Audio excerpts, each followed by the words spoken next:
Hello wonderful world, Elaine here and welcome back to my channel. Today I want to talk to you about why I think The Hunger Games by Suzanne Collins is one of the greatest books ever written and just ages like fine wine. It gets better each time I go back and read it, and as the years go on I think it really holds its own and continues to just be such an amazing book. It's not one that I think we should leave in the 2010s. I think it's one that we will be talking about for years and years to come, and let's discuss why I think that. So the Hunger Games book, the first one, came out in 2008, and then the movie came out in 2012, really popularizing the series and making it a part of pop culture. I feel like everyone knows what the Hunger Games is, even if you haven't read it.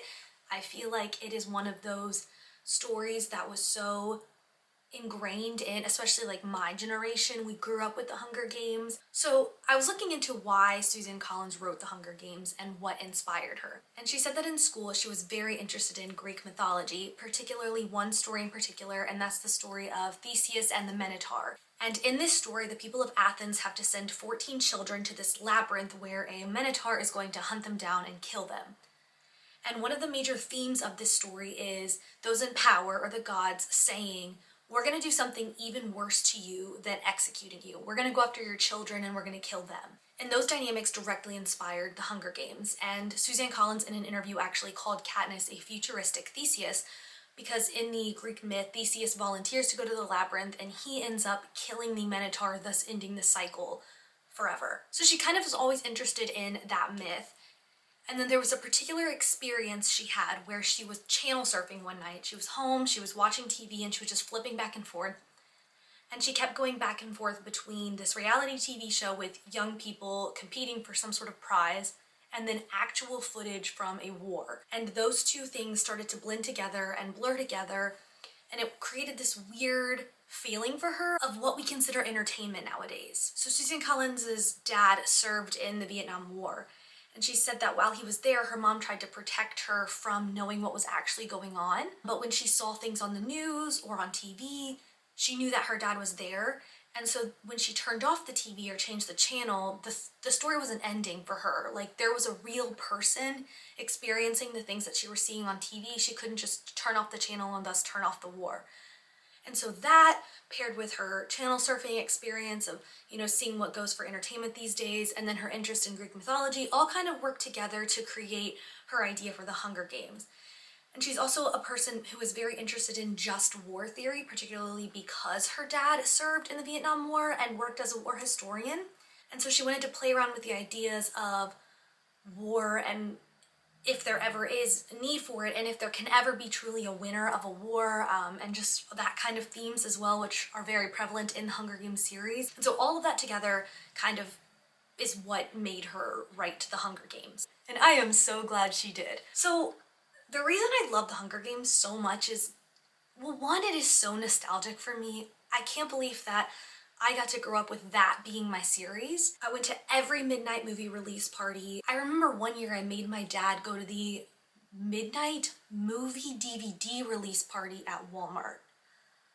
Weird. We literally waited in line at midnight for the DVD to come out, and they handed out cupcakes that had Mockingjays on them at the Walmart. But not only is it super nostalgic, it's also really well written and well paced. I recently reread it, hence why I'm making this video. And I still was so enamored with the writing and so drawn into the story, and I think that it is such a great example of pacing. I think it's got this unput-downable quality to it because you just get sucked into the story, and each thing that happens draws you more in, and you get more connected to the characters and what's going on. And I also think there is such great character development throughout the series. We get to know Katniss, and we get to see these deeper layers of her, and we get to witness her character development when it comes to things like her emotions. And she is a flawed protagonist, and I think that's another reason why we all liked her so much, because she was not only this badass girl who could shoot anything with a bow and arrow, but she also has a family she loves, and she experiences romance, and she makes some decisions that we might not all agree with. And she was such a great role model for young girls like myself. And just going off of that, the Hunger Games has this really interesting and engaging world, and not only is it full of action and violence, but also romance and complex relationships and character examinations. And I think that we've got all of this, and it's written for younger audiences, and at the same time there is such a rich and thoughtful examination of political themes. And I am to this day so impressed and grateful that I was exposed to these types of stories and conversations at such a young age, because I do think it made me who I am today. These kinds of stories that I grew up reading, where it's about a girl from nowhere who ends up taking down the government through her actions and through being a good person. And I don't know, I think those stories made me who I am. So because of all of that, that is why I think The Hunger Games is such a great novel. But now we're going to dive into those political themes that I talked about, because I am so impressed that The Hunger Games was for younger audiences, but there's such deep, rich themes hidden, not even hidden, just in this book that I think sometimes are overlooked. So I am currently a master's student studying media and communication in Scotland. And one of my classes last semester was all about the shift from broadcast media to participatory media, and how audiences are now actively engaged with the media that we consume through social media and interactive elements. And a lot of those conversations were coming back to me as I read The Hunger Games. We talked a lot about authenticity in my class and constructed identities. So there's a quote from one of my readings that says, "Authenticity is a currency between an audience and a producer." I think that's really demonstrated through The Hunger Games, because we've got tributes who build a story and become an archetype to get support and interest from the audience. So think about Katniss and Peeta becoming the star-crossed lovers, even Haymitch becoming the rebel. All of the tributes have to somehow construct an identity that's going to get the audience to care about them, which not only brings sponsors for them, but it also brings more money, interest, and viewers for the Capitol as well. So the producers of The Hunger Games are encouraging this parasocial relationship between the audience and the Hunger Games tributes for money. And I think that's a really interesting parallel to real life, because we are often doing this with celebrities and influencers and tossing out our own judgments and support on these people that we ourselves have never met and have no idea what they're like in real life. We only see the identity that they construct and present to us. And very different, because like, no one is dying, but with cancel culture, being on social media and being in the public eye and being in media is kind of cutthroat.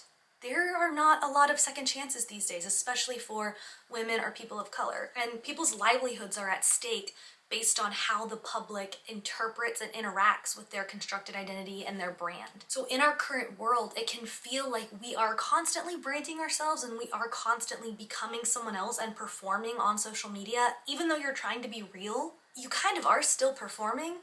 Like even this is my real thoughts, and I love The Hunger Games, but like I'm sitting down and talking to a camera. Like at the end of the day, we always are kind of performing and constructing our identity. Everything is mediated through a screen, besides like, you know, real life interactions, but your online interactions are all mediated, and you don't have very much control at all about how people interpret you. And that's kind of how the tributes are. They do not have the power to get the Capitol to like them, and so all they can do is brand themselves a certain way and hope that it comes across in a good enough light that they can get sponsors. Just like Katniss, every action she does in the game, she is thinking, how can I interact with Peeta in a way that's going to get the Capitol to love us and send us more shit? And because of that, she's always questioning if her feelings with Peeta are real or not, because does she actually like him, or is she pretending to like him and falling for her own trap just like the Capitol is? And so I think even just something like constructed identities is so prevalent in our own society and in the Hunger Games. And in reality TV and in the games, we are constantly constructing our identities just for the sole purpose of being validated by others. And like I said, conversations and actions are consistently being mediated.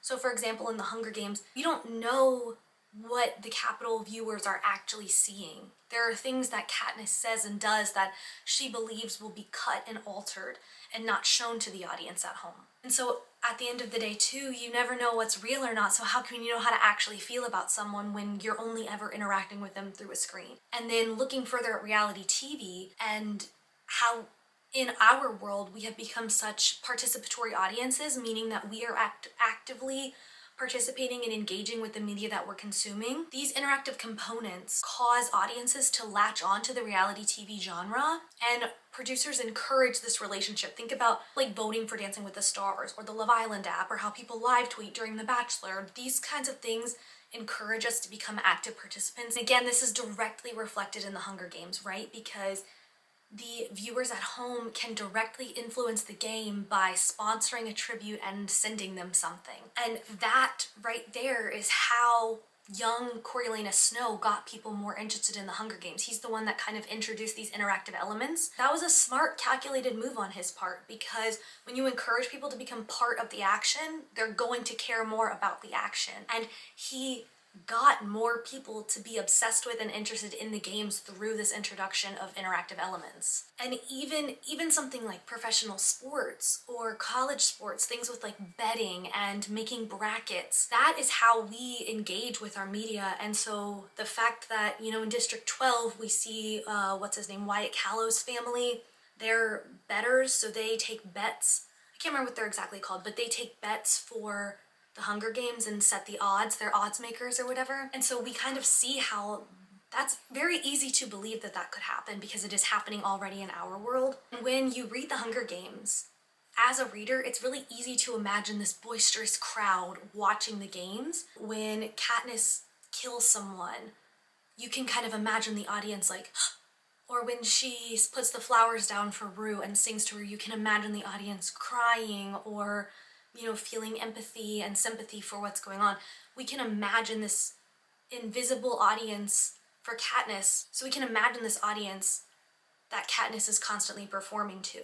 Pivoting and going from reality TV to now looking at how violence has become a form of entertainment. In the Hunger Games, the viewers have this apathy towards distant violence that I think we ourselves in modern day America are experiencing. So the districts are constantly presented as other, because when you other your enemy, it's easier to not care about their pain and suffering, right? So in Ballad of Songbirds and Snakes, we see the tributes put in cages and displayed in a zoo and treated like literal animals, so that way when they inevitably kill one another, it's easier to swallow because you don't see them as equal to you. And even in Sunrise on the Reaping, the tributes are on the train and they aren't given silverware or plates for their food. And Maisie Lee Donner has to ask for them because she is going to prove to them that she is not less than them.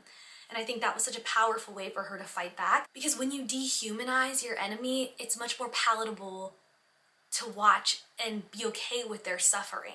And if you think that District 12 are animals because they eat with their hands, then when you see them killing each other, it's easy to believe, oh, well, that's just their nature, or that's just who they are.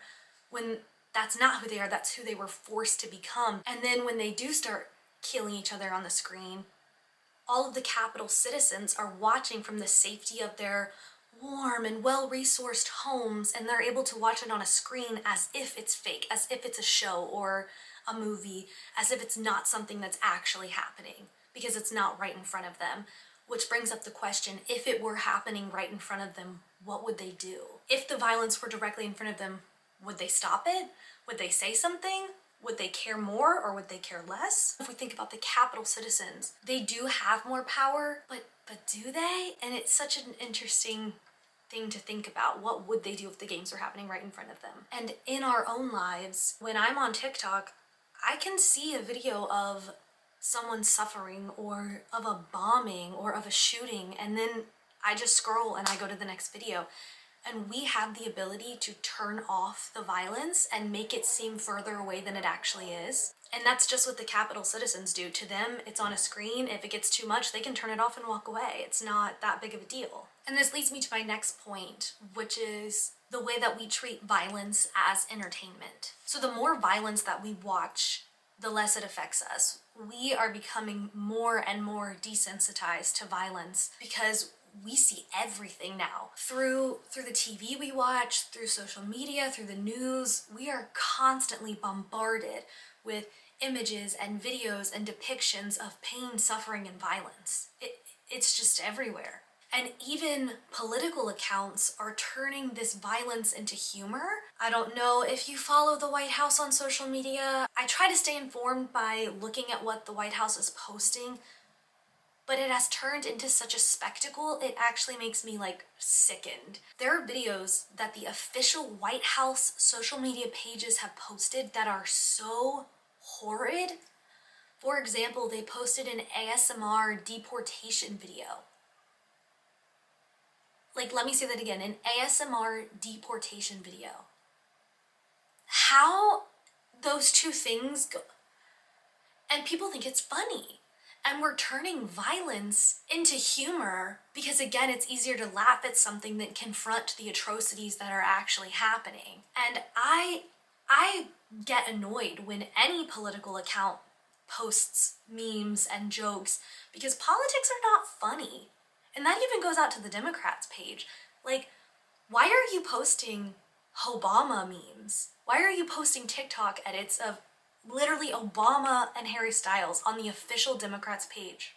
That is not what we need to be talking about right now. There are serious, actual, horrible things going on in the world. And by posting these things, we are teaching young people who are consuming this media, who have never seen it any other way. Think about people who are in middle and high school who are growing up consuming this kind of media. We're teaching them that that's okay, and that's how we talk about politics and horrible things. Side rant. Anyways, I just get so annoyed when I see that kind of content because we are turning politics and violence into a spectacle just like it is in the Hunger Games. Think about all of the memes and TikToks about me if I go off to war, POV, this will be the music I play in the tank. Like, is it really funny? Is it funny that we might go to war? I don't really think it is. So in the Hunger Games, we see violence as entertainment, right? Because there's the actual Hunger Games. But people like Finnick show us that this violence as entertainment never stops. Because even when Finnick wins the games and the games are over, he is now being sold to people in the Capitol, right? His body is sold to people who want to spend time with him. And it shows us that this violence never ends, even when you think it does. We are always finding new ways to monetize those who have suffered. And I just think that his story is such a powerful reminder of how even when you're done, you're never done. His story makes me sad. I don't even want to think about it. Why'd you have to kill him? Just like Finnick and everyone else, the games work to destroy the innocence of children by forcing them to fight, because if they don't fight, they'll die. And it's easy to be like, when I get in there, I'm not going to kill anyone. But you don't know what you're going to do, because you are put in such a violent situation where it's literally fight or die, kill or be killed, and it's destroying innocent children. Because even if you do win, even if you do get out of the games, that trauma is going to haunt you and be with you forever. In real life, in the Hunger Games, we are forced to participate in a corrupt system, even if we know it's corrupt and we don't want to participate.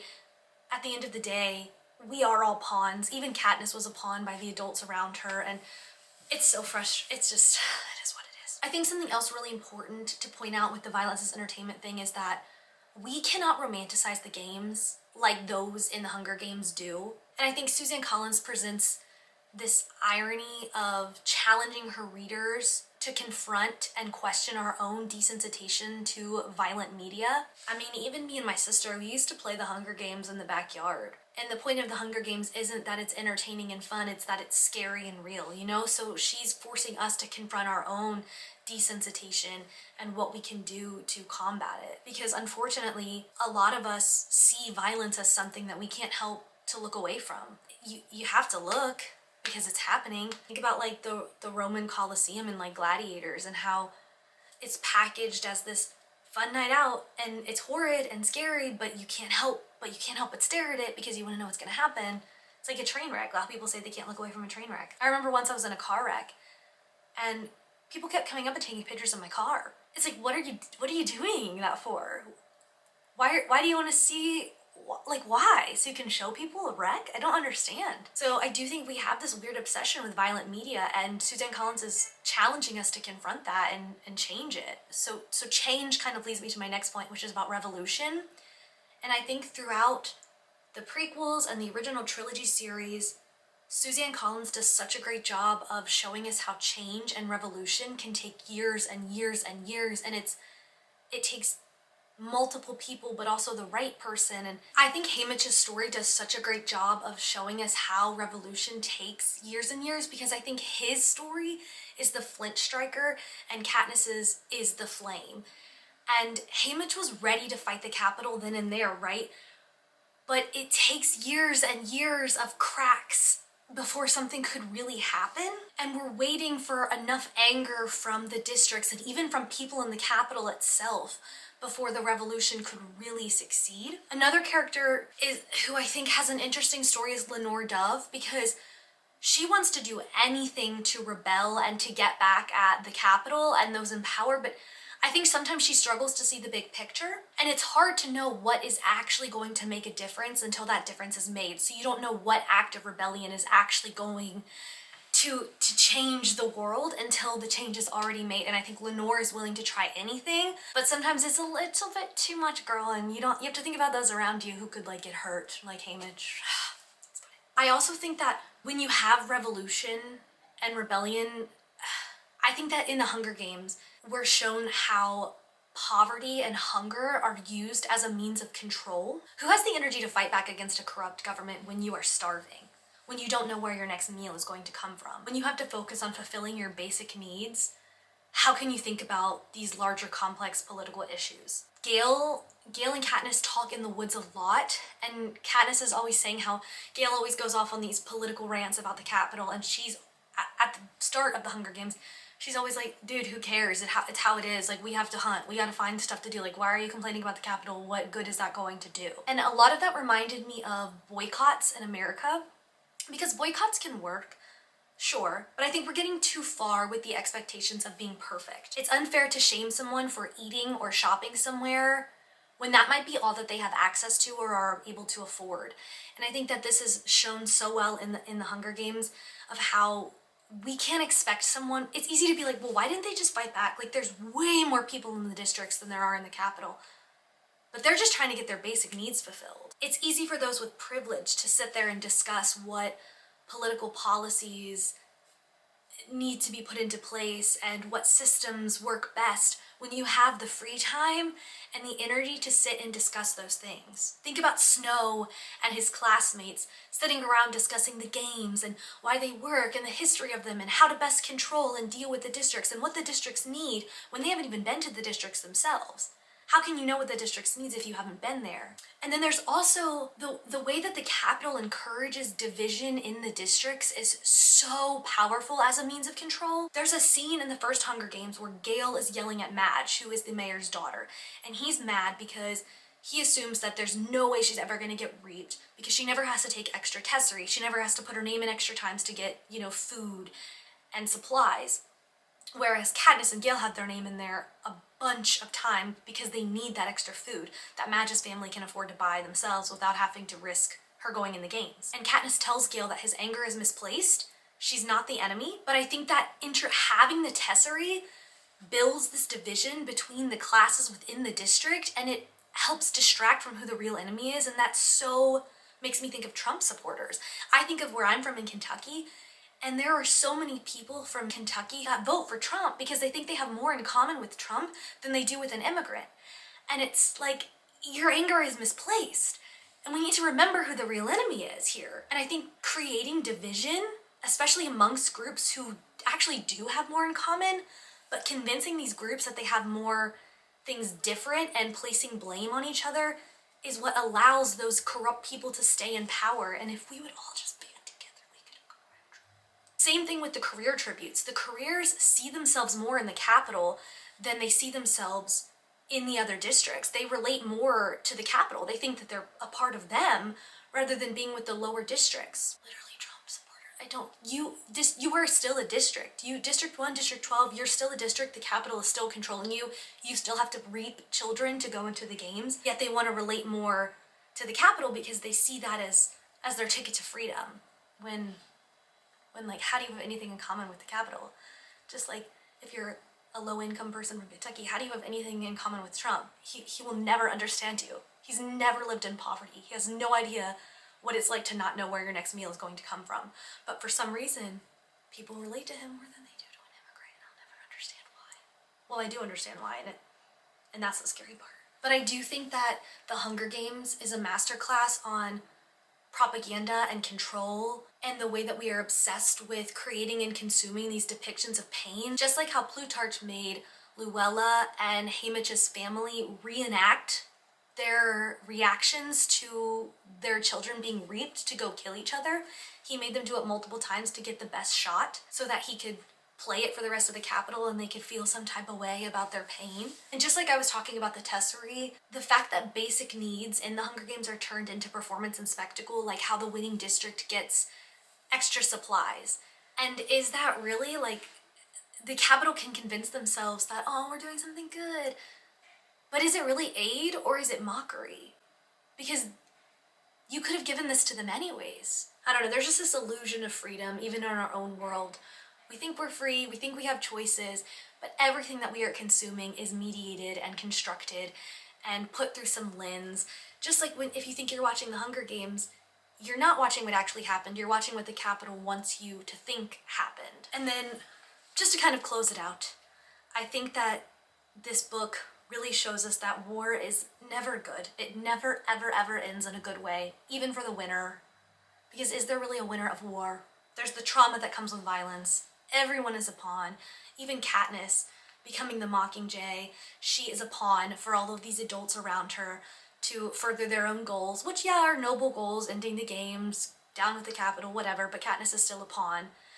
And I think that one of the most powerful things in the whole series is that it starts and ends with Prim, because Katniss goes into the games to save Prim, but Prim still dies. And I think that this is just the perfect metaphor for how war never ends in a good way. There are no winners with war, because there will always be casualties and there will always be trauma and violence, even years and years after it's over. And I think that is one of the main points that Suzanne Collins really wanted to nail home, especially with her interest in just war theory. Anyways, a lot there, but that is just why I think The Hunger Games is one of the greatest books ever written, especially from my generation and in modern times, because all of these themes are presented to younger audiences in such a digestible way so that they can interact with these themes and learn about them through characters that they relate to and admire and love. And not only are all of these themes in there, but The Hunger Games is also really funny. We've got sassy Peeta, we've got hilarious Effie, and so there's these characters that you love and root for, and they're the ones presenting you with these themes, which makes it easier for you to understand them. And I just think that Suzanne Collins is a brilliant writer and has created this world to present all of these different elements to us in such an interesting and engaging format. It's action-packed, but there's romance, and there's friendships, and at the end of the series, we see people from both sides who are good and bad, and it doesn't matter where you come from, it matters who you are as a person and what you fight for. And I think that The Hunger Games is just a brilliantly done novel. And on that note, I will end this video. Thank you so much for watching, and I hope wherever you are doing oh so well.